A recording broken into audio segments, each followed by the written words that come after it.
Hello and welcome to ThePrint. The National Democratic Alliance in Bihar appear to be headed towards a thumping victory, and Chief Minister Nitish Kumar seemed prepared to secure the fifth consecutive term. We have with us Yogendra Yadav, political analyst and Swaraj India leader, to sort of decode what it means for Bihar as well as for the country. Well, how do you see the results, sir?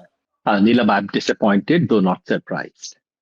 Disappointed I am because as someone who's no longer a political analyst or apologist, I'm a political activist. I worked in Bihar for the opposition. Bharat Jodo Abhiyan uh, worked for the victory of Mahagathbandhan, so we have reasons to be disappointed. I'm not surprised by the fact that NDA is ahead because, as I would say later, the fundamentals of Bihar politics, the configuration of Bihar politics is such that NDA has a structural basic advantage.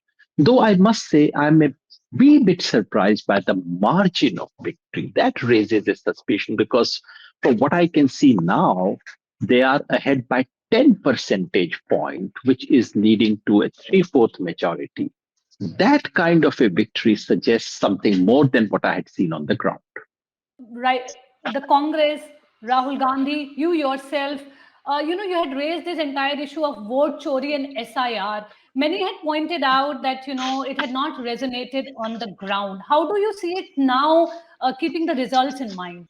Neelam, for me, vote chori or SIR was never an issue of ensuring that this party should win or that party should win. For us, for Bharat Jodo Abhiyan, SIR was an issue of universal adult franchise. And I still believe it is an issue of universal adult franchise. There's absolutely no doubt that SIR is an attempt to dilute and scuttle the universality of universal adult franchise. And every Democrat must fight for it, no matter who benefits.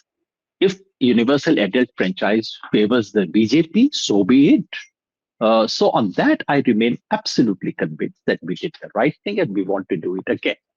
About vote chori campaign, Congress can probably answer better. But as an opposition to SIR has nothing to do with who wins elections and who does not win election. Vote chori campaign did not become the prominent issue because it should not become the prominent issue because vote chori cannot be an election issue. Vote chori can be a democratic issue. Vote chori can be an issue about restructuring the politics of the country. Clearly, vote chori cannot become, I mean, that can at some stage maybe become the issue of boycotting election if it crosses certain kind of limits. But clearly, you don't win elections by talking about vote chori. That's evident. Right. A lot of people are talking about the role of women voters. I mean, in the past also we have seen that how they have been instrumental in, the victories of Nitish Kumar as well as Prime Minister Narendra Modi. We saw Jivika Didis getting rupees 10,000. Many had said that this is a game changer. Again, how do you see that impact as far as elections results are concerned? There is no doubt about it. This is a well documented fact that in Bihar, women vote has over the years leaned towards the NDA. It is a well documented fact that women's turnout has consistently gone up, reaching a record height this time. And it stands to reason that that would benefit the NDA.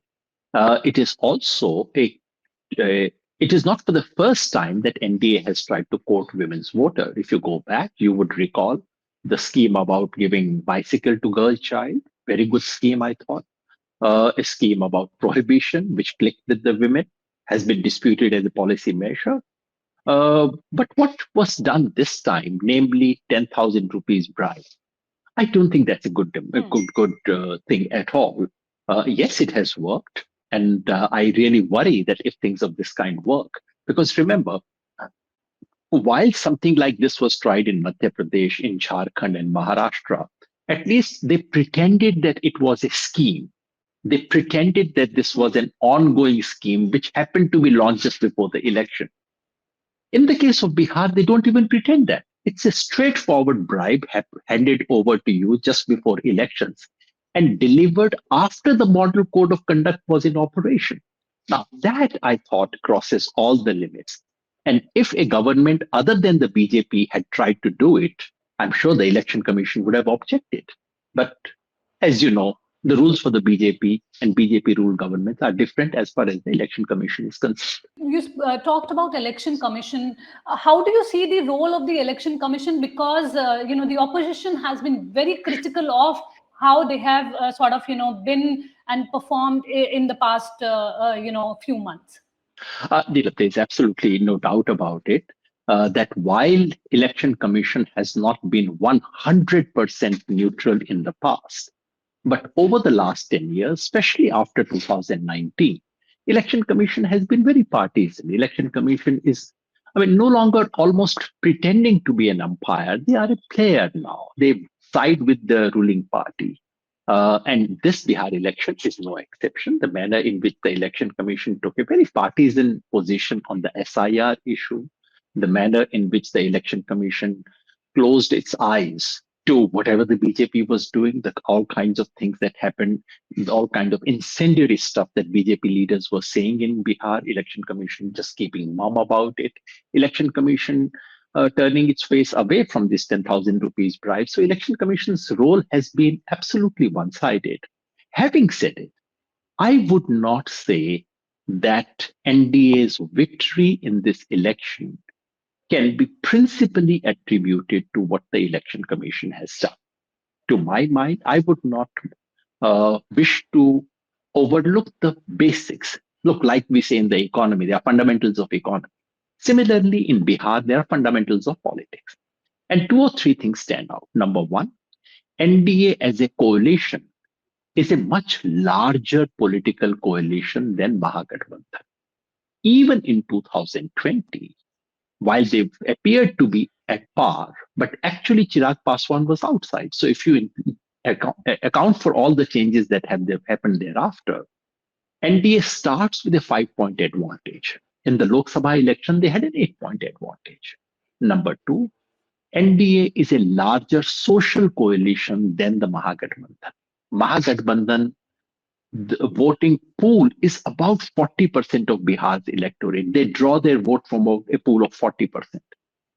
The NDA draws from at least 50%. So it's a bigger social coalition. And number three, something that we've already discussed, women voter, which give a clear advantage. So these three structural attributes favor the NDA. The opposition could have countered it by raising issues, by creating that strong sense of anti-incumbency. But Neelam, I traveled on the field, and mind you, I was campaigning for the opposition. I did not get that sense of intense anti-incumbency, which I, for example, saw in Haryana, which I saw in Madhya Pradesh in 2023. In Bihar, I did not get that. Therefore, I would not say that it's only and only because of election commission's one-sidedness and partisanship that we see the kind of outcome that we see. Right. You say that you are a political activist. Keeping that in mind, I would also like to ask you, how do you see this entire phenomena of this new party, Jan Suraaj and Prashant Kishore? In a way, many are saying that this shows how difficult it is for a new, person to sort of make an entry into politics, and especially Bihar. Of course, it's very difficult. Ask me. We've tried to start political party. We worked hard. The entry barriers are so high in India that for a newcomer, it's not just difficult; it's next to impossible. So, in that sense, I would credit Prashant Kishore. I think Jan Suraaj's intervention has two lessons, both very interesting for democracy. Number one, that if you work hard, as he did, if you are politically intelligent, as he is, and if you get some media support, which he did, and if you have some money, I don't know where from, but he has, then you can actually raise issues. Even in Bihar, Prashant Kishore raised issues. His issue reached the people. Everyone in Bihar spoke about it. And his goodwill is much higher than the votes he may have got. We must say today that everyone would love to kick him. The second lesson is that in order to convert that goodwill into votes, you need a Jan Sangathan, you need an organization. And you cannot build a people's organization, a Jal Sangathan or Jan Andolan, by paid political worker, which is what he tried to do. Because remember, apart from Prashant Kishore, the entire team that was working, Team PK, was mostly paid political workers. In this country, still politics has not been so, shall we say, commercialized as yet. That's also a good lesson for democracy. Right. You pointed out how you also worked, I mean, on ground for the opposition. We were looking at the, seats that Congress and CPIML have got so far. It seems like CPIML and Congress have got exactly same number of seats, and we saw how CPIML contested on a much lesser number of seats. What does it sort of say about the Congress? Because in 2020, a number of people, experts, had pointed out that the Mahabhagatbandhan could have formed the government, but for the poor show by the Congress.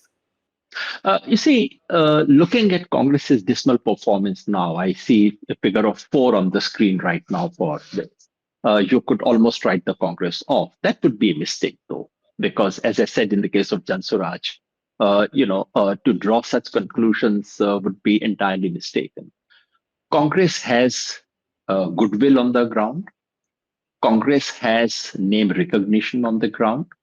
But Congress has absolutely no mechanism of translating its own goodwill, which may have gone up because of Rahul Gandhi's yatra, but they have no mechanism of translating that into votes. They were entirely dependent on RJD. And I would have imagined CPI-ML, which, unlike other parties, does have an organization. But right now, I think everyone is performing very poorly. Even the RJD is performing so poorly. You point out that CPI-ML has about the same seats, despite contesting about 1/3 of the seats. But honestly, I would have expected CPI-ML to win about at least 8 to 10 seats. So I'm disappointed with CPI-ML's performance as well, because they have workers on the ground, they have real cadre on the ground. I'm truly surprised and disappointed with the performance of CPIML, particularly because they have workers on the ground. Congress has none. So Congress wins on Hawa. And if the Hawa is bad, well, Congress does very poorly. And you cannot revive a party with only 2 or 3 months, with one yatra and one little change here and there.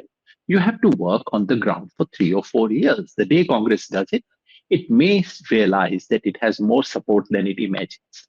Right. Many are also pointing out that, this is time that Rahul Gandhi also needs to sort of, sit down and rethink, his election strategies or his political sort of career. Bihar may not be the right place to do so because, frankly, in Bihar, Congress is a tertiary player. Congress is not even a secondary player in Bihar. Sometimes congressmen in Bihar imagine their role to be bigger than it is. Congress is not, I mean, basically, it was RJD's election. Everything hinged on the RJD. RJD could not offer a credible alternative. They have done poorly. They may have done worse than they could have done because of the systemic effect, because of what the election commission is doing, because of the money, because of the media and everything. But notwithstanding anything, the simple fact remains that to an ordinary person in Bihar, beyond just Muslims and Yadavs, RJD did not appear as the credible alternative to a tired government of the Nitish Kumar, and therefore they are back to that tired government.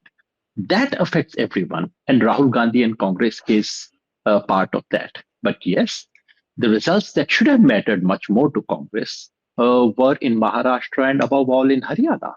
Those are things which should, while there are serious credible allegations of electoral fraud there, but these are situations which do require a careful thinking.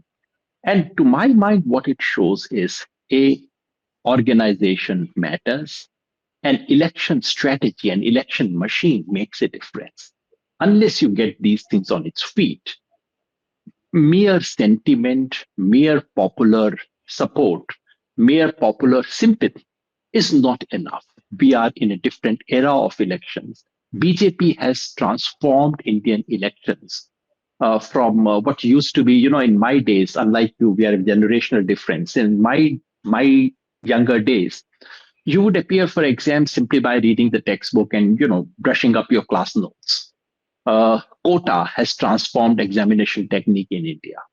Just exactly in that same way, BJP has transformed election technique in India. It's a different level of election contesting now, both with legitimate and illegitimate means. So I'm not recommending the illegitimate to the Congress. In any case, they can't. They're not in power. But at least the legitimate bit have to be done. So the election machine and organization, these two have to be thought through. This is a challenge for Rahul Gandhi. This is a challenge for Congress. This is as much a challenge now for Akhilesh Yadav, who would face the next heat in Uttar Pradesh. Right. Ahead of the elections, we saw how the BJP overall was a little reluctant in, naming Nitish Kumar as the chief minister if voted to power, though, they had said we are contesting the elections under his leadership. But now we see, as campaigning progressed, Union Home Minister Amit Shah, Dharmendra Pradhan, senior leaders were making it a point to say that no, he will be the chief minister even if BJP, gets more number of seats. How do you see this entire phenomena of Nitish Kumar? Many had raised concern about his health, and now here we are. He's looking to be the chief minister again. Neelam, you are a political reporter and a political analyst. And it's no secret that BJP would want to make a Shinde out of Nitish Kumar. The trouble is that they can't. And today's result has reinforced. BJP depends on Nitish Kumar. They depend on Nitish Kumar because in order to perpetuate a rule of the forward caste in Bihar, which BJP represents, they need a backward leader. Only a backward can ensure the rule of the forward in Bihar. And Nitish Kumar is the only face that they have. Earlier they had Sushil Modi. Now they have none. So BJP depends on Nitish Kumar for that. Number two, Nitish Kumar's presence assures the Muslims of Bihar that, all right, at least it's not as hostile as it would be and makes it a little more palatable. These two things, for these reasons, and in general, BJP doesn't have a face in Bihar at all. So yes, BJP would like to bring up a Devendra Fadnavis, except that they don't have. So they're just waiting. And it's not just replacing the Nitish Kumar. Frankly, as you know, BJP would wish to appropriate the JDU. And it's only a matter of time that it does. But what today's result has done, and while the JDU may have a fewer seats than the BJP, the fact is the JDU has done very well. And therefore, it would be impossible for BJP to displace the JDU at this stage. But to my mind, it's only a matter of time. BJP has done it to all its allies without any exception. First an alliance, then gradually kept either sidelining them or eating them up. This is what they would do to the JDU. What's the surprise here? Right. Do you think these elections also will strengthen brand Modi? We know that, BJP always relies on his image, his charisma, but, one election after another, even in Bihar elections, we saw it was him who was the face of the campaign, apart from obviously Nitish Kumar. Neelam, again, you know the realities. If BJP had not done very well, brand Modi would not have been damaged. No one in the media would be speaking about it. In Jharkhand, BJP loses. Did anyone speak about brand Modi's suffering? No, no one talks about it. Tonight, we would, of course, have all the media going gung-ho about it. I know you hate the word Modi, Godi media, but that's what we have in the country. So, of course, it'll all be Modi, Modi, Modi today. But when he loses, no one would talk about it. To my mind, frankly, if we are not to get into that kind of hype, the simple fact is this was a Bihar election. And if there's one person who should be given the credit, it is Nitish Kumar. I mean, whatever my personal opinion about Nitish Kumar and his government, the fact is that it is his victory more than anyone else's. Right. So one last question, what impact will these elections have on, say, assembly elections in West Bengal, Assam? They've already announced SIR in these two states. And also nationally, do you think it will have a psychological sort of an effect? I mean, the media would hype it up, but this hype will continue only for a few days, frankly. The real impact was that of Maharashtra and Haryana. And it was so because it reversed the Lok Sabha verdict in both these places in ways that was completely unexpected. So that changed the overall national narrative. Bihar only replicates the Lok Sabha result with a little push. So if the BJP had lost Bihar, that would have affected. BJP's victory doesn't. In the coming elections, uh, in West Bengal, if BJP manages to win West Bengal, or if BJP loses Assam, these might have an effect. I don't think Kerala or Tamil Nadu are going to either affect the national politics or be affected by Bihar very much. Frankly, the only election which will, in some ways, be an indicator of the national mood and in turn affect the overall national sentiment is the coming election of Uttar Pradesh. That's the big one. I don't think after Bihar and Haryana, there is any major election that either would reflect the national mood or change the national. Just one last question. We've spoken a lot about the BJP and the Congress. What about the RJD and Tejashwi Yadav? After 2020, many were expecting him to win. Now 2020, five people felt that, okay, this time round, he will ensure a victory. What does it mean for Tejashwi Yadav? It's a setback. It's a major setback for someone who continues to be the highest leader in popularity rating even today. He should learn one thing from his father's legacy and unlearn another thing. Learning from his father's legacy, he should recall that the Janata Dal and the RJD was not a party of Yadavs and Muslims. It was a party of what was called in Bihar Garib Gurba. All the backward, all the disadvantaged, the entire subaltern, the lower half of bottom of the pyramid was with Lalu Prasad Yadav. That is what Tejashwi Yadav needs to recover and regain. Just Muslim Yadav coalition is not enough. That's quite clear.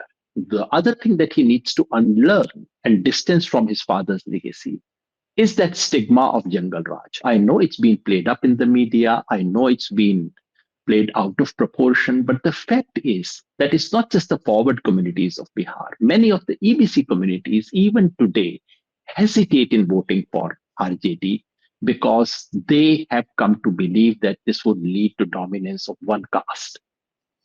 Tejashwi Yadav has to find a way of convincing an ordinary person in Bihar that that is not the case, that he takes governance seriously, and that he can offer a credible opposition. He has long years ahead of him. And if Tejashwi Yadav were to do what Prashant Kishore did, namely walk from village to village to village for 2 years, he would have been the chief minister today. Right. I'll conclude with this, sir. 3 key takeaways from these elections. I think I've said everything I wanted to. To my mind, the simple thing is that the elections in India have become so lopsided that the opposition has a chance of winning an election only if there is a popular wave in favor of the opposition. And how do you create that popular wave? By going to the people on the ground, by raising their real issues consistently over a period and not just 3 months before the elections and not just in your election manifesto. If that is something the opposition can do, it still has a hope. The hope is dwindling. And unfortunately, the electoral integrity of the country is coming under cloud every single day. So it is getting worse and worse, but the hope has not been extinguished yet. I would like that to be captured before it is completely extinguished. Thank you so much for joining in, sir, sharing your views and giving us your time. Thank you so much.